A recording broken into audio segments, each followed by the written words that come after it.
좀 크게 말해주실래요? 방금 피자 한 판을 다 먹었어요. 배부르게 먹고 나면 청력이 좀 떨어지는 경향이 있습니다. 소화가 이루어지는 동안 혈류의 대부분은 위로 향하고 나머지 다른 기관으로부터 멀어져 갑니다.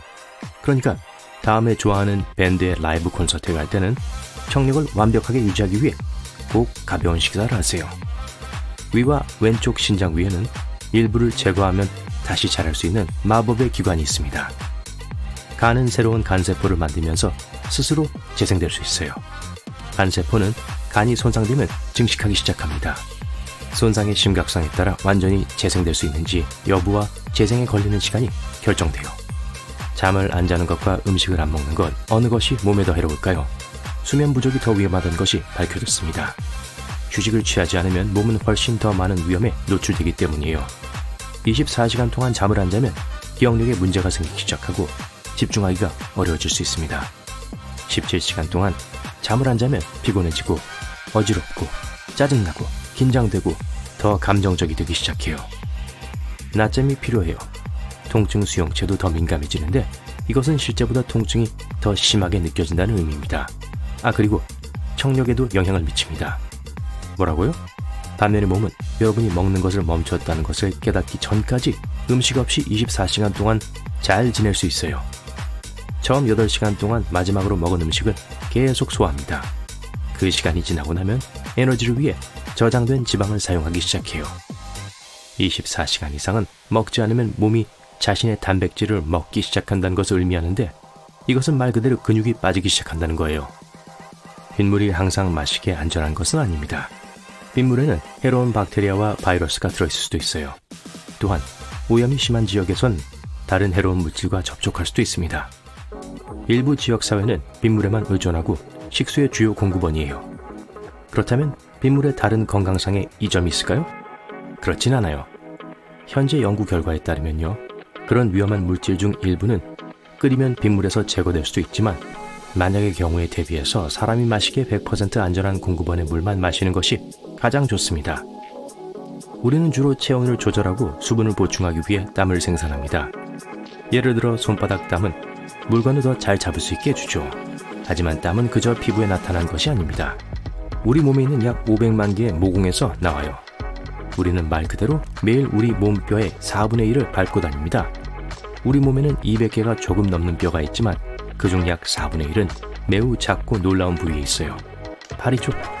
한 발에 26개의 뼈가 있어서 양쪽 발에 52개의 뼈가 있습니다. 눈은 다양한 이유로 눈물을 생산해요.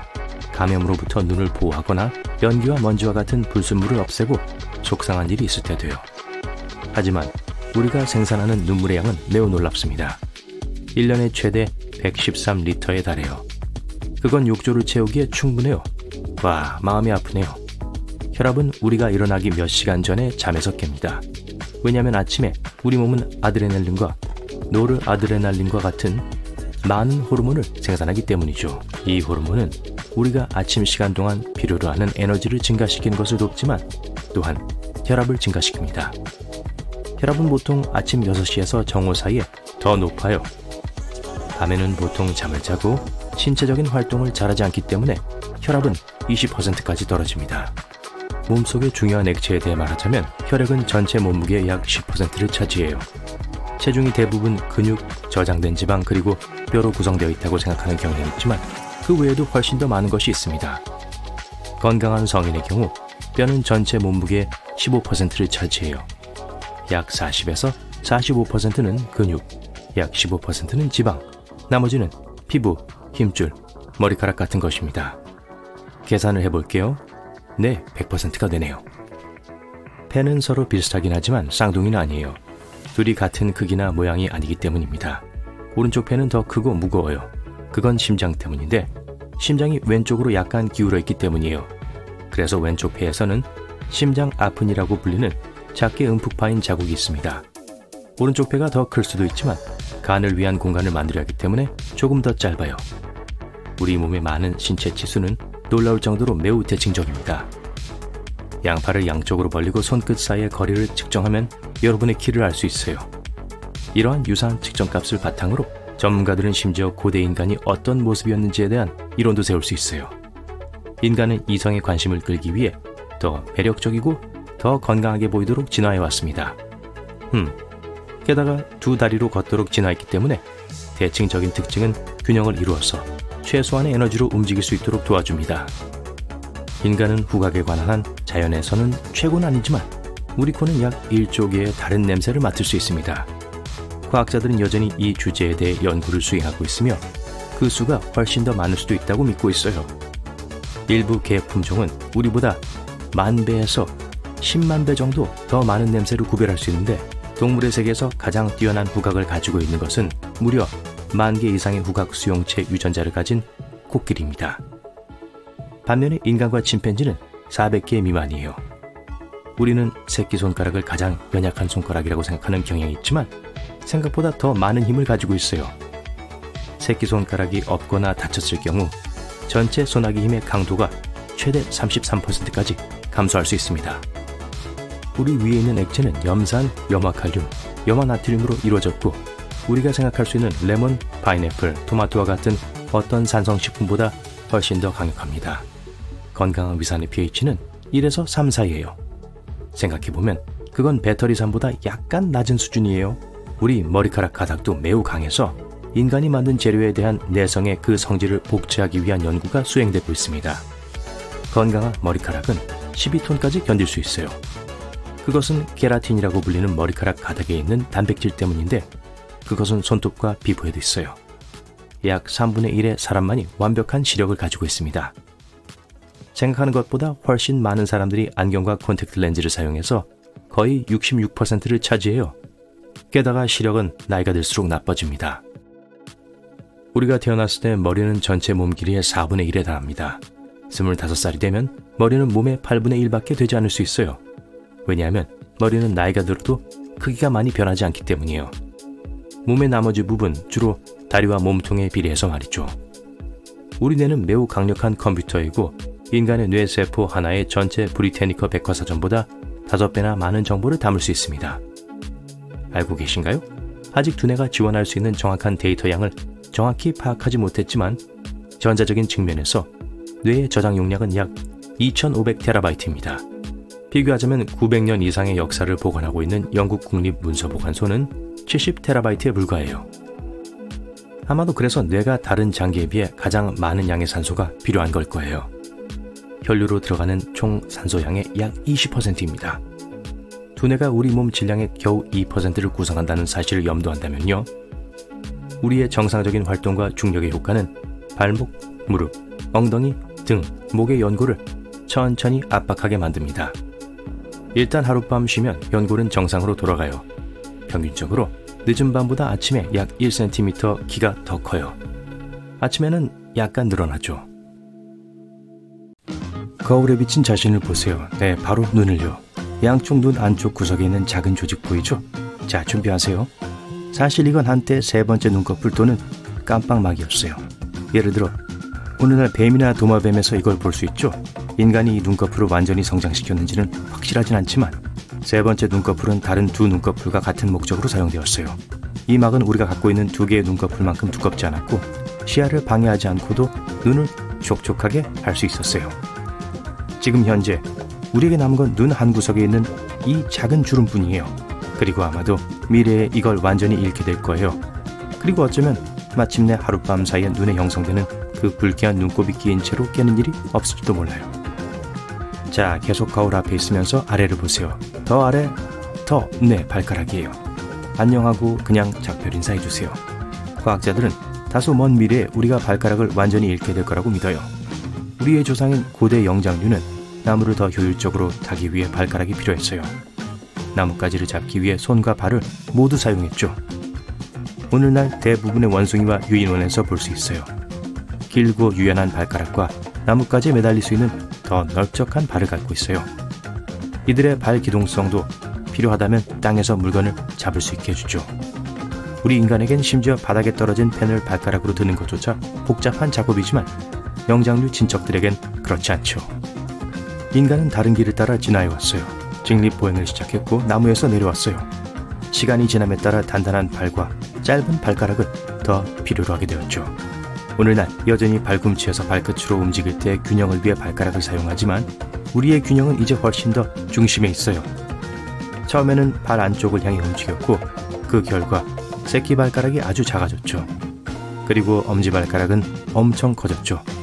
하지만 균형이 발가락에서 완전히 멀어지면서 미래의 발가락이 서로 융합될 가능성이 더 커요. 이제 돌아서서 여러분의 멋진 뒤태를 보세요. 만약 스케이트보드에서 떨어지거나 얼음판에서 미끄러져 본 적이 있다면 단단한 표면에 꼬리뼈를 부딪히는 게 얼마나 끔찍한 일인지 기억할 거예요. 다행히도 과학자들은 진화의 과정에서 이게 곧 사라질 것이라고 예측해요. 꼬리뼈도 영장류 조상들이 남긴 특징이에요. 또다시 그들은 나뭇가지 사이에서 더 많은 이동성을 얻기 위해 꼬리가 필요했고 이걸 나무에서 나무로 몸을 스윙하는 데 썼어요. 인간의 꼬리가 언제 떨어져서 다시 죽지 못했는지 말하기는 어렵지만 사실은 사실이에요. 우리가 나무들 위를 뛰어다니던 시절을 떠올리게 하는 그 영광스러운 유일한 것은 우리 뒤 아래쪽 끝에 있는 꽤 쓸모없는 뼈예요. 좋아요. 이제 얼굴로 돌아왔죠. 입을 벌리고 아 라고 해보세요. 만약 사랑니가 없는 운이 좋은 사람이라면 자신을 강력한 진화의 산물이란 걸 알면서 자랑스러워해도 돼요.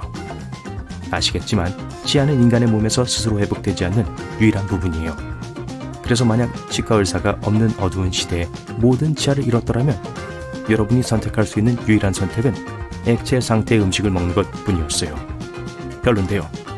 과학자들은 자연이 어린 시절부터 갖고 있던 낡고 닳아빠진 치아를 대체해주기 위해 우리에게 사랑니를 주었다고 믿고 있어요. 그래서 우리 인생에서 늦게 나온 거예요. 하지만 오늘날 모든 치의학의 발전으로 우린 아주 나이가 들 때까지 치아 전부나 대부분을 온전히 유지하는 경향이 있죠. 그리고 비록 일부를 잃어도 언제나 새로운 것으로 대체할 수 있어요. 이게 사랑니를 잔류물로 만들고 점점 더 많은 사람들은 성인이 되었을 때 이가 나는 시련을 겪지 않아도 되는 걸 이해한 것 같아요. 치아에 대해 말하자면 우리의 턱 전체는 지난 1000년 동안 변화해왔고 훨씬 더 빨리 변할 걸로 예측돼요. 사실 우리 몸의 모든 부분들 중에서 가장 빠르게 변한 곳이죠. 옛날 초기 인류가 사냥과 채집을 통해 살아남았을 때 그들은 날고기를 씹고 식물을 갈기 위해 거대하고 강력한 턱과 더 큰 이빨이 필요했어요. 그들이 요리를 하고 농사를 짓게 되면서 음식이 덜 질겨져서 턱은 현재의 필요에 맞게 작아졌어요. 시간이 지날수록 우리의 턱은 점점 더 줄어들었고 앞으로도 계속 그럴 것 같아요. 많이 씹을 필요가 없는 많은 가공식품들로 미래의 사람들은 아마도 얇은 턱선과 매끄러운 광대뼈를 가진 더 섬세한 얼굴 특징을 가지게 될 거예요. 일부 신체 부위는 사라지지 않고 오히려 다시 돌아오고 있어요.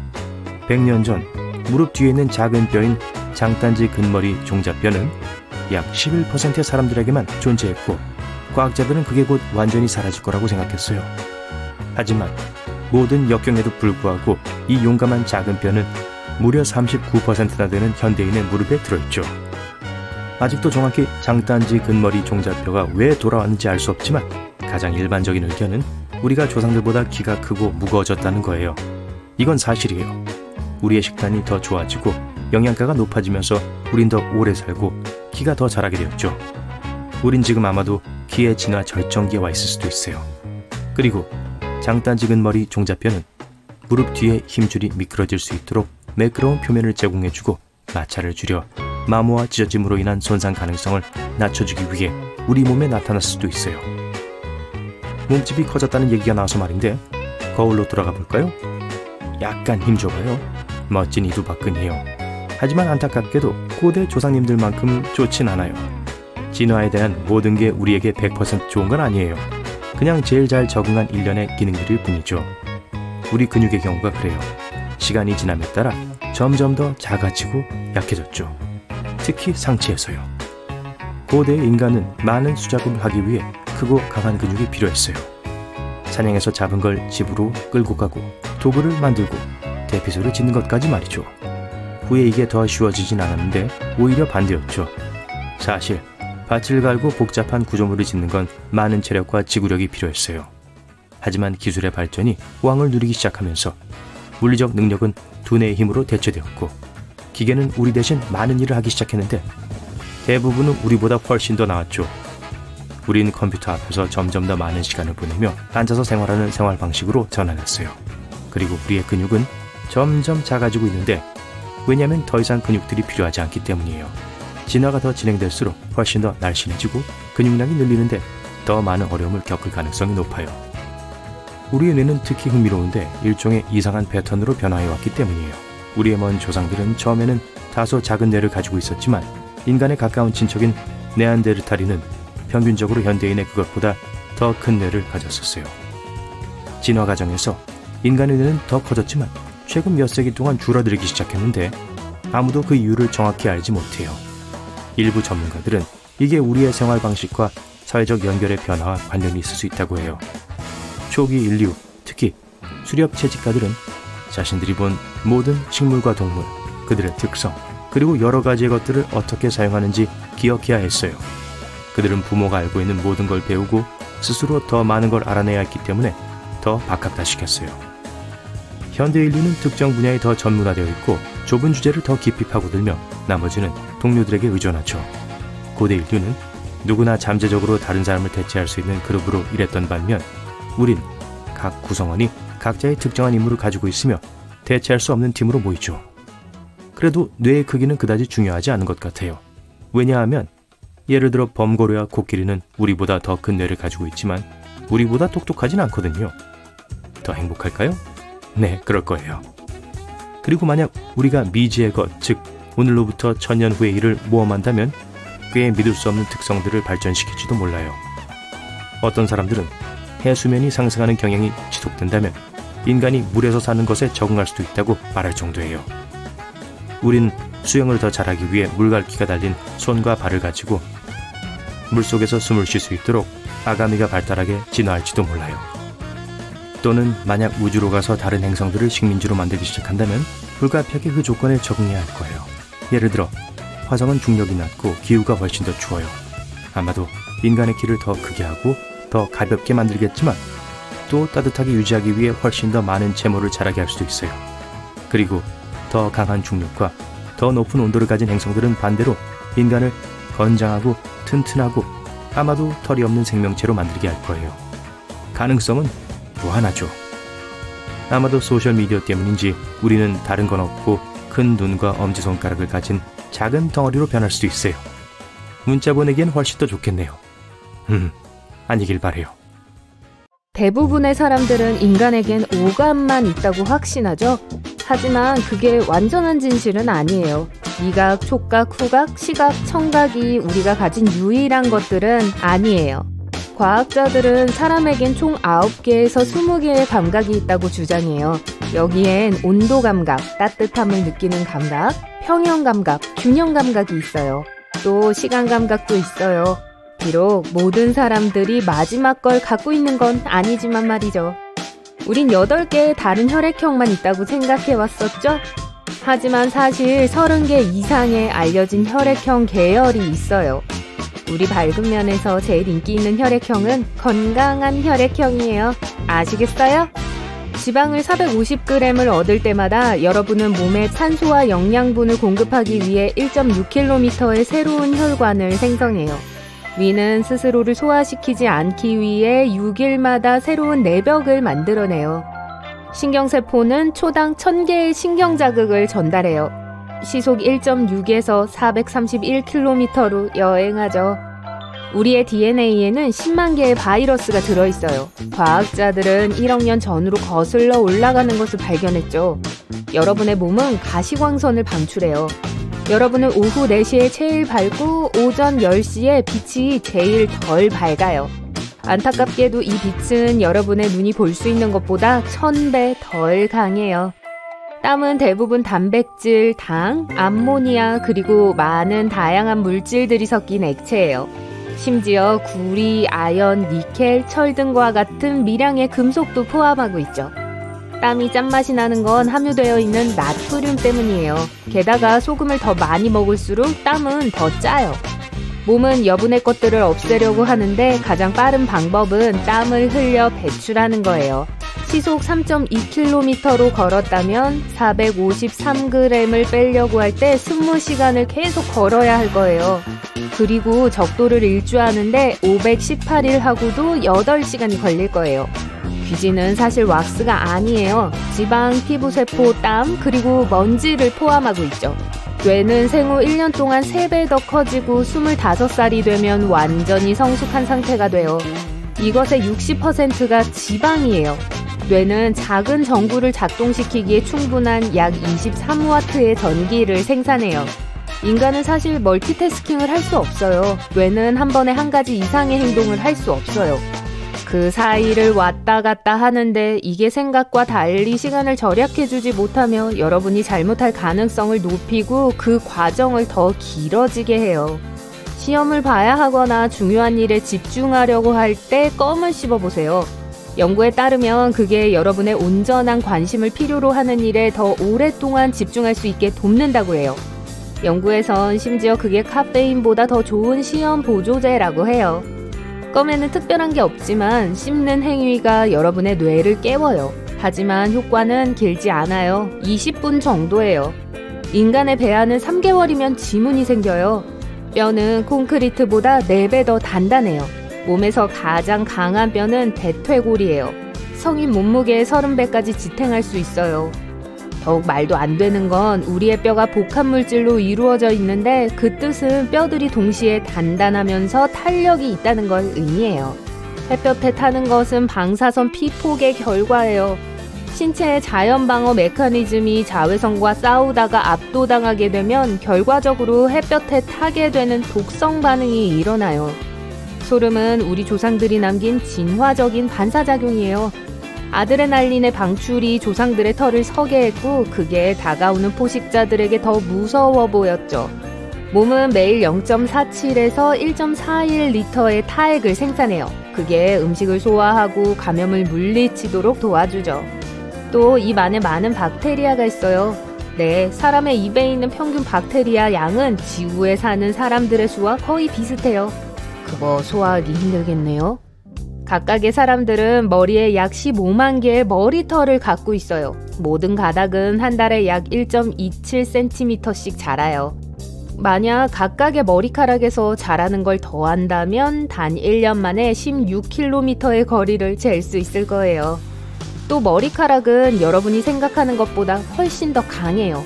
한 가닥이 사과 하나의 무게인 85g을 들 수 있어요.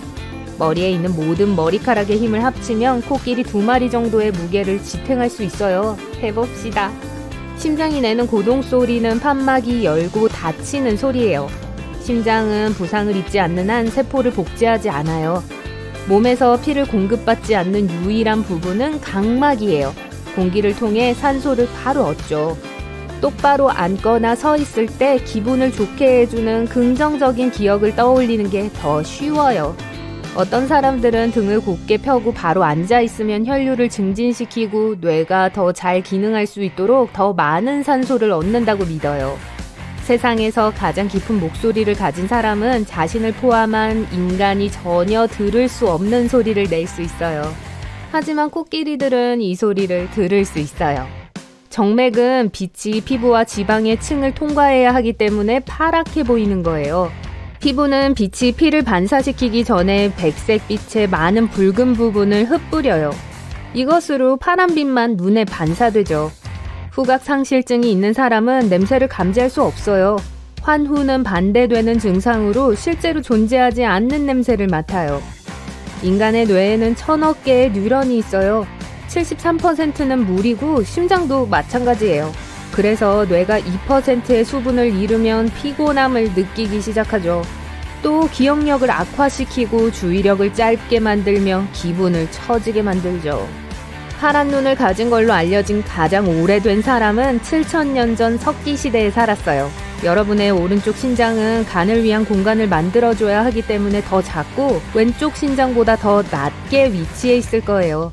그나저나 뇌는 여러분이 물을 너무 적게 또는 너무 많이 마시지 못하게 해요. 어떤 액체를 삼킨 후 입과 목은 뇌에게 물을 그만 마시라고 알리는 신호를 보내기 시작해요. 그렇지 않으면 액체가 여러분의 세포에 도달하는 10분에서 60분 동안 물을 계속 마시게 될 거예요. 여러분 눈은 단 13m초에도 뭔가를 볼 수 있고 뇌는 이미 이 이미지를 처리했을 거예요. 평균 눈 깜빡임은 100에서 400m초까지 지속돼요. 비록 몸에서 제일 강한 근육은 아니지만 혀는 절대 지치지 않아요. 그건 혀가 만들어져 있는 방식 때문이에요. 8개의 뒤섞인 근육으로 이루어져 있어요. 혀는 끝이 뼈와 연결되어 있지 않은 유일한 근육이에요. 다른 근육들은 양쪽 끝에 2개의 뼈가 붙어 있는데 그런 식으로 우리가 당기고 움직임을 만들기 때문이에요. 입에는 약 700종의 다양한 박테리아가 있어요. 그곳에는 60억 마리 이상이 살고 있어요. 피부는 제일 큰 장기예요. 목욕 타월 2장의 표면적을 덮을 수 있죠. 몸무게의 약 16%를 차지하며 크기는 약 2.043제곱미터예요. 만약 여러분이 하루에 8시간 동안 분당 60개의 단어를 입력했다면 인간 게놈을 입력하는 데는 50년이 걸릴 거예요. 더위 속에 있으면 금방 피곤해져요. 이것은 몸이 스스로를 시원하게 유지하려고 정말 열심히 노력하고 있기 때문에 일어나는데 이걸로 추가적인 일을 많이 하게 되죠. 그래서 여러분이 육체적으로 힘든 일을 하지 않아도 지치고 피곤하게 돼요. 몸에는 78개의 장기가 있지만 그중 오직 5개만이 생존에 필수적이에요. 뇌, 간, 심장, 폐, 그리고 심장. 손이 울려요. 밤 11시에 급한 건가 봐요. 근데 집안의 모든 기기들은 조용하네요. 울리고 있는 건 여러분의 귀예요. 여러분은 쉿거리는 소리, 휘파람, 윙윙거리는 심지어 포효하는 소리도 들을 수 있어요. 하지만 이 모든 소음에는 외부 소스가 없어요. 그래서 팬텀 사운드라고 알려져 있죠. 이것은 한쪽 귀나 양쪽 귀에서 지속적으로 또는 가끔씩 발생할 수 있어요. 주로 아무것도 여러분의 주의를 산만하게 하지 않는 밤에 가장 뚜렷하죠. 여자는 남자보다 혀 표면에 더 많은 미뢰를 갖고 있어요. 이건 35%의 여자들과 15%의 남자들만이 절대 미각을 가진 이유 중 하나예요. 이 사람들은 다른 누구보다 맛을 더 강하게 느끼는 사람들이에요. 왼손잡이들은 대개 왼쪽으로 씹는 걸 선호하고 오른손잡이들은 맞아요. 오른쪽으로 씹어요. 지문이 손상되어도 똑같은 독특한 패턴으로 다시 자랄 거예요. 숨 쉴 때 하나의 폐는 여러분이 흡입한 산소의 5%만 사용해요. 한 가지 기억만 떠오르게 할 수는 없습니다. 예를 들어 지난주에 만난 친구가 입고 있던 티셔츠의 색깔 같은 한 가지 세부상을 기억하려고 하다 보면 다른 정보들이 함께 떠오릅니다. 친구를 만난 장소, 그때 했던 얘기 같은 것들 말이에요. 해마는 기억을 저장하는 뇌의 한 부분입니다. 일반적으로 여러 개의 작은 세부 정보를 포함한 기억들이 함께 저장됩니다. 평균적으로 미래의 수명은 10일입니다. 미래는 혀에 있는 감각세포의 군집입니다. 표면에 더 가까운 미래는 수명이 더 짧습니다. 그래서 혀를 대인 후에 다시 맛을 볼 수 있게 될 때까지 그렇게 오래 걸리지 않는 거예요. 한 이론에 따르면 데자뷰는 일종의 두뇌 처리 지연이라고 합니다. 과학자들은 이런 현상이 뇌가 한쪽에서 다른 쪽으로 정보를 전달할 때 일어날 수 있다고 생각합니다. 그리고 그 과정에서 1초도 되지 않는 짧은 지연이 발생합니다.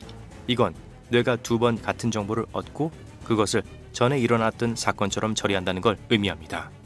겨우 30%의 사람들만이 콧구멍을 벌렁거릴 수 있습니다. 그리고 3분의 1의 사람들이 엄지손가락을 뒤로 젖힐 수 있습니다. 어떤 사람들은 머릿속에서 굉음을 낼 수 있습니다. 귀나 턱을 긴장시키기만 하면 됩니다. 귀에는 작은 근육이 있습니다. 우리가 씹고 있을 때 큰 소리를 줄여주죠.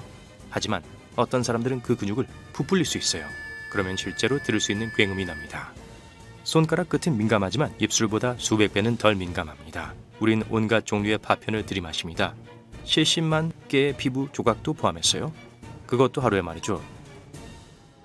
수면 놀람은 여러분이 잠드는 동안 경험할 수 있는 경련입니다.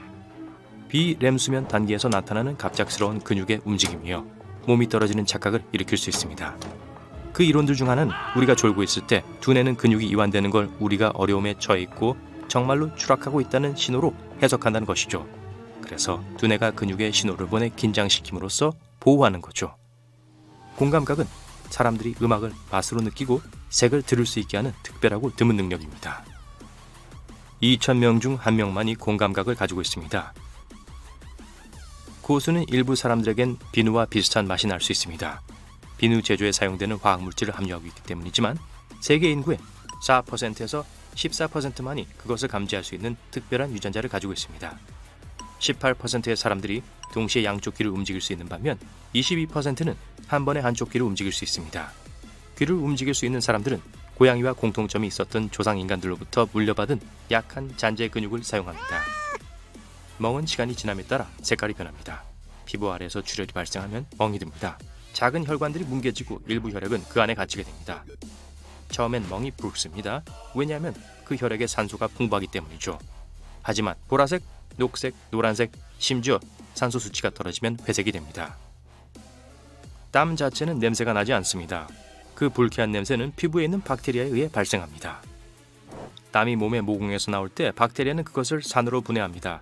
대부분의 데오드란트가 하는 일은 실제로 피부에 있는 박테리아를 제거하는 것입니다. 사람들은 옛날의 오늘날보다 훨씬 더 자주 흑백으로 꿈을 꾸곤 했습니다. 흑백 TV를 봤기 때문이죠. 블루치즈는 꿈을 더 생생하게 만들어줍니다. 계란 껍질은 새로운 인간의 뼈를 자라게 하는 데 사용될지도 몰라요. 계란 껍질은 탄산 칼슘을 함유하고 있는데 이건 우리 뼈에도 있는 것입니다. 기내식은 지상에서 먹는 것과 맛이 다릅니다. 기내의 건조함과 압력 때문에 미뢰의 민감도를 30%까지 잃기 때문입니다. 특히 짜고 단 음식은 더욱 그렇습니다. 콧구멍은 항상 같은 효율로 작동하지 않습니다. 숨을 쉴 때 콧구멍 하나가 대부분의 일을 합니다. 그리고 매 2시간마다 교대합니다. 침 없이는 음식을 맛볼 수 없을 거예요. 여러분의 미래에는 다른 맛을 인식하는 화학 수용체가 있습니다. 하지만 그러한 맛이 분자에 결합하기 위해 약간의 액체가 필요합니다. 또한 침이 녹일 수 없는 것은 맛볼 수 없습니다. 뇌는 실제로 고통을 느낄 수 없습니다. 통증 센터는 있지만 통증 수용기 자체는 없습니다. 머리가 아플 때 뇌 주변의 신경, 조직 그리고 혈관 때문에 그걸 느끼게 되는 거예요. 사람의 머리카락 한 가닥은 100g의 무게를 지탱할 수 있습니다. 캔디바 2개의 무게 정도예요. 발톱은 노출이 많고 자주 사용되는 손톱보다 거의 4배 더 느리게 자랍니다. 분명히 눈이 빨갛게 나온 사진이 몇 장 있을 거예요. 카메라 플래시가 터질 때 우리 눈은 그런 빛의 유입에 대비하지 못합니다. 동공은 확장되어 있고 그래서 빛이 맥락막의 붉은 혈관에서 반사됩니다. 맥락막은 망막에 영양을 공급하는 눈 뒤쪽에 있는 조직층입니다. 오른쪽 폐가 왼쪽 폐보다 더 큽니다. 왜냐하면 몸은 심장을 위한 공간을 만들어야 하기 때문입니다. 치아는 스스로 치유될 수 없는 신체의 유일한 부분입니다. 교근은 무게로 볼 때 우리가 가지고 있는 가장 강한 근육입니다. 나머지 턱 근육과 함께 어금니에서 90kg, 앞니에서 25kg의 힘으로 치아를 닫을 수 있습니다. 양파는 특수 화학 자극제를 생성합니다. 그것이 눈 속의 특별한 분비샘을 자극하여 눈물을 흘리게 하죠. 코는 최대 5만 개의 냄새를 기억할 수 있고 1조 개 이상의 냄새를 감지할 수 있습니다. 우리 모두는 자신만의 독특한 냄새를 가지고 있습니다. 일란선 쌍둥이를 제외하고요. 이 냄새는 부분적으로 유전자에 의해 결정됩니다. 하지만 또한 식단, 위생, 그리고 환경에 달려 있습니다. 눈을 먹는 것은 수분을 유지하기 가장 좋은 방법이 아닙니다. 몸이 눈을 물로 바꾸기 위해선 너무 많은 에너지가 필요합니다. 눈은 약간의 수분을 공급할 뿐입니다. 만약 혹독한 겨울 환경에서 살아남으려고 한다면 눈을 먹는 건 좋은 생각이 아니에요. 서 있는 동안 시간당 100에서 200칼로리가 소모됩니다. 앉아있는 것은 키, 몸무게, 성별, 나이에 따라 60에서 130칼로리를 소모하고요. 브레인 프리즈는 아이스크림을 먹을 때 발생하는 두통입니다. 뇌가 너무 차가운 것을 빨리 먹는 것을 멈추라고 말하는 방법이에요. 속눈썹의 주된 목적은 눈을 보호하고 공기 중에 모래, 습기, 먼지 그리고 잔해로부터 눈을 보호하는 것입니다. 속눈썹은 날아오는 곤충과 같은 것이 눈에 너무 가까이 오는 것을 감지하고 깜빡임 반사를 촉발시킵니다. 눈을 깜빡이는 것은 또한 눈물점에 박힌 작은 입자나 파편을 씻어내야 할 때 도움이 됩니다. 눈물점은 눈꺼풀에 있는 작은 구멍입니다. 바로 눈물이 쏟아져 나오는 곳이죠. 눈썹은 땀이 눈으로 직접 들어오는 것을 막아줍니다. 눈썹의 피부와 뼈의 모양이 함께 작용하여 땀이 얼굴 옆쪽으로 향하도록 만듭니다. 우린 동물계에서 가장 빠르거나 강하거나 크진 않지만 장거리 달리기에선 최고입니다. 우리는 긴 다리를 가지고 있고 우리의 몸은 땀을 통해 과도한 열을 발산할 수 있기 때문입니다. 심지어 오래전에도 우리 조상들은 오랜 시간 동안 동물을 쫓으며 사냥했습니다. 결국 더 작은 생물들은 지쳤어요. 5가지 기본 감각은 미각, 촉각, 시각, 청각, 후각입니다.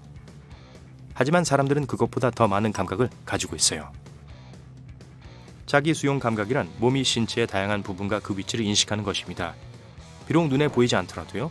팔이 등 뒤에 있어도 거기에 있다는 걸 알잖아요. 하지만 문어였다면 그걸 알지 못할 거예요. 왜냐하면 문어는 팔이 보이지 않으면 팔이 존재한다는 것을 모르거든요. 열 감각은 온도를 감지하는 능력입니다. 평형 감각은 균형 감각입니다. 또한 고통을 느낄 수 있는 둔각도 가지고 있습니다. 그리고 시간 인식 감각도 있어요. 덕분에 시간 경과를 감지할 수 있습니다. 동물의 세계에는 훨씬 더 많은 감각이 있습니다. 전기장 감지 능력, 자기장 감지 능력 등이 있죠. 하지만 사람들은 그런 감각을 가지고 있지 않습니다. 미래는 눈으로 볼 수 없습니다. 혀에 있는 작은 돌기들은 설유두입니다. 4가지 종류가 있어요. 성곽유두, 협상유두, 용상유두, 사상유두죠. 마지막에 사상유두를 제외하곤 모두 미래로 덮여 있습니다. 이것은 혀의 촉각을 담당하는 것입니다.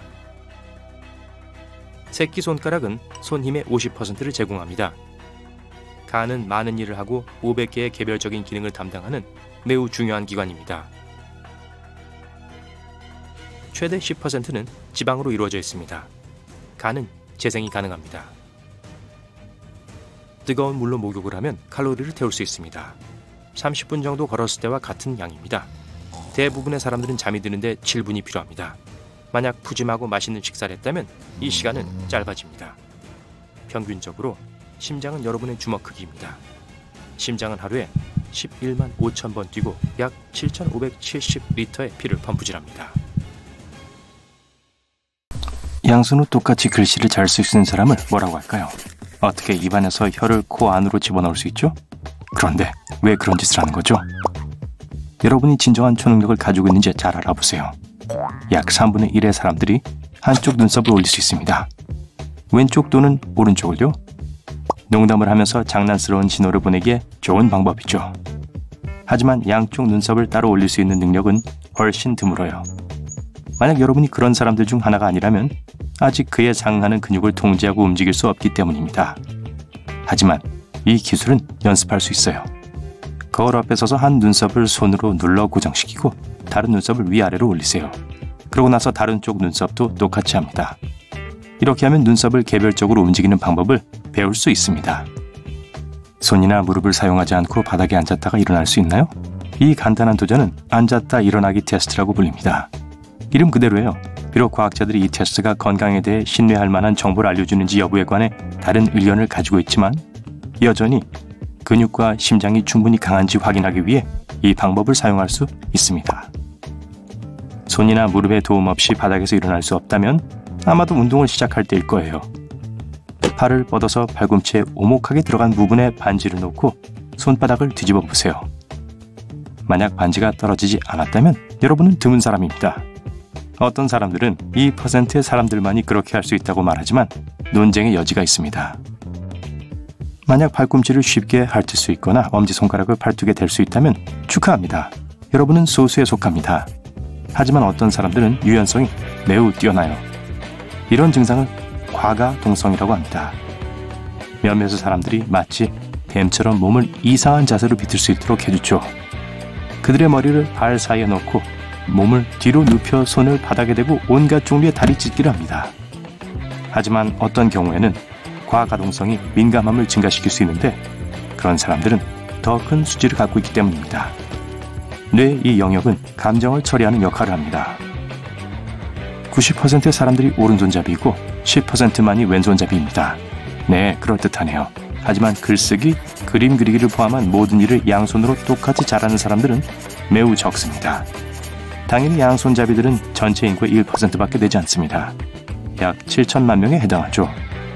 여러분이 그중 하나인지 확인하고 싶다면 똑같은 문장을 양손으로 쓰거나 오른손으로 먼저 원을 그리고 왼손으로 원을 그려보세요. 차이가 없다면 축하합니다. 그나저나 이 운동은 여러분이 어느 손을 주로 사용하든 상관없이 뇌의 반구 균형을 잡는데 매우 좋습니다. 거울에 비추면 바로 보이도록 글을 쓰는 것은 여러분의 뉴런을 깨우는 또 다른 좋은 방법입니다. 일어나 뉴런, 레오나르도 다빈치는 자신의 아이디어를 오른쪽에서 왼쪽으로 일기장에 쓰곤 했습니다. 그의 거울 글씨의 실제 용도는 아직 알려지지 않았지만 어떤 사람들은 그가 왼손잡이였기 때문에 잉크가 번지는 것을 막으려고 노력했다고 생각합니다. 거울에 비추면 바로 보이도 글을 쓰는 건 대부분의 사용자에게 쉬운 작업이 아닙니다. 대부분의 사람들은 날씨 예보에 의존해서 감기에 걸리지 않기 위해 계절에 따라 입을 옷을 결정합니다. 하지만 모두가 그런 건 아닙니다. 일부 운이 좋은 사람들은 추위에서도 몸을 따뜻하게 유지하는 법을 배웠습니다. 이 두려움을 모르는 영웅들은 수영복만 입고 추위 속을 걸으면서도 편안함을 느낄 수 있습니다. 맨발로 눈 속에 서 있을 수 있고 강이나 얼음 구멍에서 수영을 할 수 있습니다. 보통 이런 재능은 천부적인 것이 아니고 사람들은 극심한 추위를 견디는데 익숙해질 때까지 몇 년 동안 몸을 길들입니다. 물론 그냥 멋있게 보이거나 그렇게 느끼려고 이런 건 아니에요. 이런 과정을 통해 얻을 수 있는 건강상의 이점에는 혈액순환 개선, 집중력 증가, 전반적인 행복감이 있습니다. 여러분은 눈 속에서 몇 초 동안 맨발로 서 있을 수 있나요? 그리 길지 않을 거예요. 앞으로 손바닥을 펴세요. 엄지손가락을 제외한 모든 손가락을 꼭 쥐세요. 이제 집게손가락, 가운데 손가락, 그리고 약지를 다른 방향으로 펴세요. 성공했나요? 만약 그렇다면 여러분은 훌륭한 음악가의 소질이 있어요. 손바닥의 신경이 잘 발달되어 있기 때문입니다. 스스로 간지럼을 태워도 간지럼을 타나요? 다른 사람이 간지럼 태우지 않는 한 보통은 그렇지 않을 거예요. 그것은 움직임을 감시하는 뇌의 손의 영역이 자신의 움직임으로 인한 감각을 예측하기 때문입니다. 그러면 뇌가 신경계의 다른 부분으로 신호를 보내서 이러한 감각을 상쇄시킵니다. 하지만 몇몇 희귀한 사람들은 실제로 스스로 간지럼을 태울 수 있습니다. 만약 여러분이 그런 사람이 아니라면 뇌가 아직 인식하지 못하는 새로운 질감을 만지거나 두피 마사지기를 사용하면 신경이 흥분되고 긴장을 푸는 데 도움이 될 수 있어요.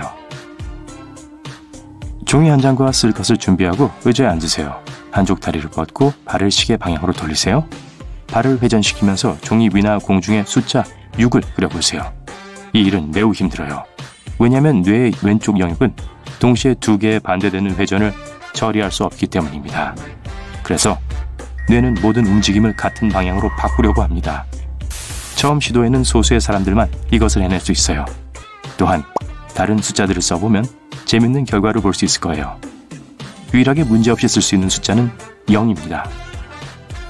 전정계가 제대로 작동하고 있는지 확인하고 싶다면 이 간단한 방법을 써보세요. 한 발로 서서 눈을 감으세요. 대부분의 사람들은 첫 번째 시도 중에 균형을 잃습니다. 여러분의 전정계는 몸 전체에 걸쳐 많은 장기와 시스템을 포함합니다. 모두 함께 작동하면서 그것들은 몸이 다른 위치에서 균형을 유지할 수 있게 해줍니다. 이 시스템은 뇌와 시각을 포함하는데 그래서 눈을 뜨고 있는 동안 침묵 속에서 균형을 유지하는 것이 훨씬 더 쉬운 거예요. 매일 사람들은 혀를 사용해서 다양한 맛을 인식하고 서로 의사소통을 합니다. 하지만 혀는 또한 많은 트릭을 위한 훌륭한 도구이기도 합니다. 약 10% 사람들이 혀를 코끝에 댈 수 있어요. 기네스북에 따르면 현재 세계에서 가장 긴 혀를 가진 사람은 미국의 닉 스토벌입니다. 그의 혀 길이는 10.1cm입니다. 또한 27cm나 되는 혀로 인도 기네스북에 오른 또 한 명의 경쟁자가 있습니다. 와, 그 사람이 아이스크림 콘을 먹는 모습을 상상해보세요. 하지만 성인 남성의 평균 혀 길이는 약 8.5cm이고 여성의 평균 혀 길이는 7.9cm입니다. 그렇기 때문에 대부분의 사람들은 코 트릭을 그렇게 쉽게 할 수 없습니다. 체리 줄기를 매듭으로 묶는 것은 파티에서 자주 하는 챌린지지만 오직 소수의 사람들만이 올바르고 빠르게 할 수 있습니다. 2014년 6월 알 글리니에키는 혀로 1분에 14개의 체리 줄기 매듭을 만들어 세계 기네스북에 올랐습니다. 와, 만약 그 기록을 깨고 싶다면 인내심을 가지고 연습하고 4cm 정도의 긴 체리 줄기를 이용하세요. 이 방법에 관한 튜토리얼이 많이 있습니다. 거울 앞에 서서 입을 벌리고 혀 옆면을 말아서 U자 모양으로 만드세요. 약 65에서 81%의 사람들이 이런 능력을 타고났으며 대다수는 여성입니다. 어떤 사람들은 이것이 유전적인 능력이라고 생각하지만 최근의 연구는 실제로 연습을 통해서 이 기술을 연마할 수 있다는 걸 보여줬습니다. 케차리 무드라는 혀 끝을 입 안으로 말아넣는 것을 가리키는 요가 용어입니다. 이상적으로 혀는 부드러운 입천장 위에 도달하고 비강의 시작 부분에서 멈춰야 합니다. 이 아사나는 마음과 몸을 상쾌하게 하고 갈증, 배고픔, 그리고 불안을 극복하는 데 도움을 줍니다. 어떤 사람들은 매일 밤 케차리 무드라를 하면서 잠드는 습관을 기른다면 자각몽 전문가가 되는데 도움이 된다고 말합니다. 하지만 대부분의 요가 초보자들은 비강에 도달하기 위해 몇 달, 심지어 몇 년이 필요합니다. 만약 여러분이 그것을 즉시 할 수 있다면 행운아입니다. 의도적으로 귀를 흔들 수 있나요? 축하합니다. 지구상의 약 22%의 사람들이 한쪽 귀를 움직일 수 있습니다. 양쪽 귀를 동시에 움직이는 건 18%만이 그렇게 할 수 있습니다. 옛 우리 조상들에게 귀 움직이기는 흔한 일이었습니다. 과학자들은 사람들이 귀로 다양한 움직임을 할 수 있었다고 믿고 있습니다. 귀를 꿈틀거리게 하는 것을 담당하는 근육 집단을 이개근이라고 합니다. 그리고 어느 날 우린 대부분 이것이 필요하지 않습니다. 하지만 어떤 사람들은 누구나 귀를 움직이는 법을 배울 수 있다고 주장합니다. 단지 시간과 연습이 필요할 뿐이란 거죠. 안타깝지만 우린 여전히 개와 고양이들이 하는 것처럼 소리가 나는 곳을 향해 귀를 실룩거리는 멋진 능력을 가질 순 없어요. 인간은 꼬리가 있습니다. 그래요. 이상하게 들린다는 거 알아요. 하지만 사실이에요. 우리 몸이 자궁에서 아직 형성되고 있을 때 31일에서 35일 사이에 실제로 꼬리가 보이기 시작합니다. 지금 여러분은 꼬리를 가지고 있어요. 몸 안에 있어요. 좀 더 정확히 말하자면 미골의 일부죠. 만약 지금 엑스레이를 찍고 의사에게 여러분의 꼬리를 보여달라고 하면 척추 하단에 있는 작은 뼈 조각을 가리킬 거예요. 우리는 오랫동안 진화하면서 꼬리를 잃었습니다. 아직 꼬리를 가지고 있다고 상상해보세요. 바지를 다시 디자인해야 할 거예요. 아마도 바지에 특별한 구멍을 내거나 꼬리 주머니를 만들어야 하겠죠? 앉는 것도 불편할 수 있어요.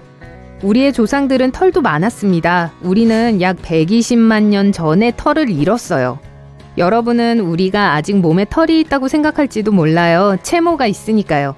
하지만 예전에 인간이 가졌던 털에 비하면 아무것도 아닙니다. 우리는 오늘날의 침팬지나 고릴라처럼 털이 무성했습니다. 왜냐하면 따뜻함을 유지하기 위해 털이 필요했어요. 알래스카처럼 추운 곳에 산다면 우리가 더 이상 털이 없다는 사실이 안타까울 수도 있습니다. 하지만 반대로 생각해보세요. 털이 없어서 더운 날씨를 조금 더 즐길 수 있게 되었으니까요. 집단 생활을 했다는 것은 우리가 무언가를 공유했다는 것을 의미하지만 모든 것이 긍정적인 것은 아니었습니다. 머리카락이나 털이 적은 사람들은 이나 진드기 같은 기생충이 많지 않았기 때문에 병에 걸릴 가능성이 더 낮았습니다. 이 때문에 우리가 털을 잃고 오늘날의 모습으로 진화했는지도 몰라요. 하지만 솔직히 말해서 몸이 더 따뜻했다면 아주 좋았을 것 같아요. 이 담요를 다리 위에 두르고 있을 필요가 없을 테니까요. 딸꾹, 딸꾹. 아, 제발 멈춰라. 딸꾹. 딸꾹질을 없애기 위해 물 좀 마실게요. 아, 훨씬 낫네요. 하지만 실제로 딸꾹질을 멈추는 건 쉽지 않아요. 하지만 왜 딸꾹질을 멈추기가 그렇게 어려울까요? 그건 과거 진화의 이상한 특징 때문일 수 있습니다. 한 가지 이론은 딸꾹질이 실용적인 이유가 전혀 없고 우리가 양서류에서 왔기 때문에 딸꾹질을 한다는 것입니다. 양서류는 폐와 아가미를 모두 가지고 있었어요. 물속으로 들어갈 때는 폐로 들어가는 진입로인 성문이 닫혔어요. 오늘날로 다시 돌아와 우리는 여전히 성문을 닫는 메커니즘을 가지고 있지만 물속에 살지 않기 때문에 필요성이 없습니다. 정말 불공평해요. 딸꾹질로 고생을 해야 한다면 최소한 어떤 용도가 있어야 하는데 말이에요. 상상해보세요. 딸꾹질을 하기 시작하면 초능력이 생기는 거예요. 폐로 숨을 쉬지 않고 아가미를 사용하기 시작하는 거죠. 수영을 좋아하는 사람에게는 정말 신나는 초능력이 될 거예요. 우리 치아의 대부분은 입안에 거의 완벽하게 맞지만 그중 4개는 파티에 늦게 도착하여 모든 것을 망칩니다. 사랑니 얘기예요. 사랑니는 소용이 없지만 인간과 몇몇 영장류들은 아직도 사랑니를 가지고 있어요. 하지만 타마린과 같은 운 좋은 종들은 사랑니 걱정을 할 필요가 없어요. 약 35%의 사람들이 사랑니가 나지 않습니다. 사랑니가 아예 사라지는 쪽으로 진화하고 있는지도 몰라요. 더 이상 치과에 가서 사랑니를 뺄 필요가 없고 사랑니로 인한 두통도 없을 거예요. 아일랜드에는 빨간 머리를 가진 사람들이 많습니다. 정말 많아요. 30% 이상입니다. 그건 정말 많은 수예요. 이것은 유전적 부동의 결과입니다. 유전적 부동은 아무런 목적이 없는 특징이 조상으로부터 전해지는 것을 말합니다. 이게 바로 몇몇 사람들이 빨간 머리를 가진 이유예요. 그러므로 여러분이 빨간 머리를 가지고 있다면 거기엔 이유가 없어요. 단지 여러분의 조상으로부터 가족의 다른 구성원에게 전달되었고 결국 여러분에게 물려내려온 것 뿐이에요. 전 빨간 머리가 정말 매력적인 것 같아요. 어머니의 자궁 안에서 16주가 되면 우리는 탯줄을 잡고 싶은 강한 충동을 느끼고 또 그렇게 합니다. 원숭이도 마찬가지예요. 거기에는 이유가 있습니다. 왜냐하면 야생에 있을 때 부모의 털을 붙잡아야 하기 때문입니다. 인간도 그랬지만 모든 털을 잃었기 때문에 팔마 움켜잡기 반사라고 불리는 이런 무의식적인 움켜쥐임이 필요 없게 됐어요. 입을 크게 벌리고 아 하세요. 좋아요. 편도선이 보이네요. 하지만 편도선의 용도는 무엇일까요? 자세히 살펴보면 편도선은 이익보다는 더 많은 문제를 일으킵니다. 편도선은 음식을 먹을 때 세균이나 다른 더러운 것들로부터 우리를 보호하기 위한 하나의 수단으로 생겨났습니다. 하지만 가끔 끔찍한 인후염이 생기게 하는 일밖에 하는 게 없는 것 같아요. 그래서 사람들은 편도선을 제거하기도 합니다. 작은 주머니를 상상해보세요. 우리 몸 안에 이런 주머니가 있습니다. 꼭 이렇게 생기지는 않았지만 주머니를 닮은 기관, 바로 맹장입니다. 과학자들은 맹장이 완전 쓸모없다고 생각했지만 최근 어느 정도 쓸모가 있을지도 모른다는 것을 발견했습니다. 편도선과 마찬가지로 맹장은 종종 도움보다는 더 많은 문제를 일으킵니다. 사람들은 보통 맹장을 제거해도 아무 문제가 없으므로 그렇게 중요한 기관은 아닐 거예요. 과거에 우리의 조상들에게 도움이 되었을지도 모르지만 맹장에 문제가 생기면 심한 복통이 생길 수 있어요. 자, 어떤 사람들은 이상하게 귀를 움직일 수 있다는 거 아시죠? 이렇게요. 저는 못하지만 여러분은 할 수 있을지도 모르겠네요. 한번 해보세요. 우리들 중 일부는 다른 동물들처럼 전이개근이라고 불리는 근육이 있어서 그렇게 할 수 있어요. 하지만 우리에게는 필요 없는 근육이에요. 고양이는 귀를 자유자재로 움직입니다. 어떻게 하는지 배우고 싶을 정도로요. 고양이는 머리를 움직이지 않고 귀만 앞뒤로 움직여 소리를 듣습니다. 제 생각엔 참 멋진 재주예요. 팔을 최대한 뻗으세요. 손도요. 이제 엄지손가락을 새끼손가락에 대보세요. 손목에 선이 나타나는 것을 볼 수 있을 거예요. 이것은 장수장근이라고 불리며 세계 인구의 약 90%가 이것을 갖고 있어요. 통계적으로 여러분도 가지고 있을 가능성이 높습니다. 과거 우리의 조상들은 나무에 올라가서 물건을 잡기 위해 모든 도움이 필요했습니다. 하지만 우리가 걷기 시작하면서 이 근육은 완전히 쓸모없는 것이 되었어요. 반면에 원숭이들은 여전히 쉽게 나무에 오릅니다. 원숭이 발에 족척근이라고 불리는 근육이 있습니다. 원숭이 근육이라고도 해요.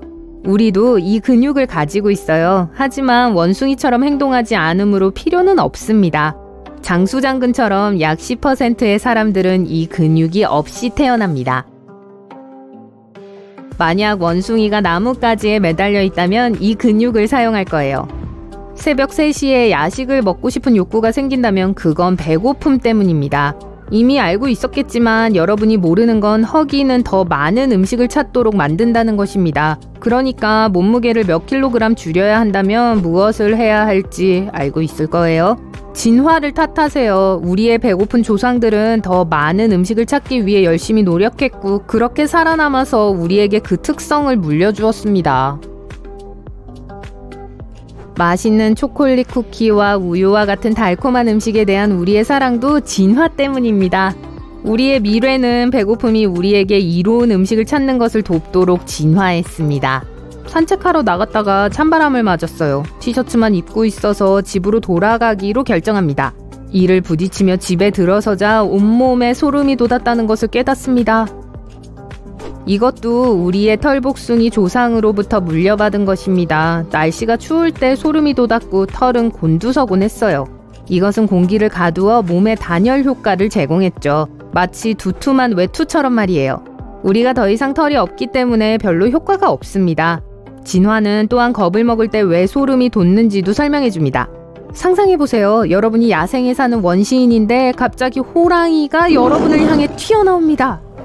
호랑이가 으르렁거리기 시작해요. 걱정 마세요. 온몸에 털이 곤두서서 거대해 보여요. 크게 솟아오른 털이 호랑이를 위협하고 호랑이는 달아납니다. 아니면 그 반대의 경우가 발생할 수도 있어요. 호랑이가 전혀 겁먹지 않고 여러분을 먹어치우죠. 어쩌면 그래서 털이 없어졌는지도 몰라요. 항상 효과가 있는 게 아니라서 말이죠. 사실 우리는 발가락 5개가 꼭 필요하진 않아요. 빨래를 하고 있는데 손이 모자라네요? 아, 수건을 떨어뜨렸어요. 어떻게 하죠? 물론 발로 짚는 거죠. 이것이 가능한 건 5번째 발가락 덕분이지만 그것 없이도 살 수 있어요. 우리는 직립보행을 하고 나뭇가지 사이를 뛰어다닐 필요가 없기 때문에 이 발가락은 대부분 쓸모가 없습니다. 4개의 발가락만으로도 잘 걷고 잘 달릴 수 있어요. 더 적은 수의 발가락으로도요. 그래서 아마도 미래의 인간은 각 발에 발가락이 4개밖에 없을지도 몰라요.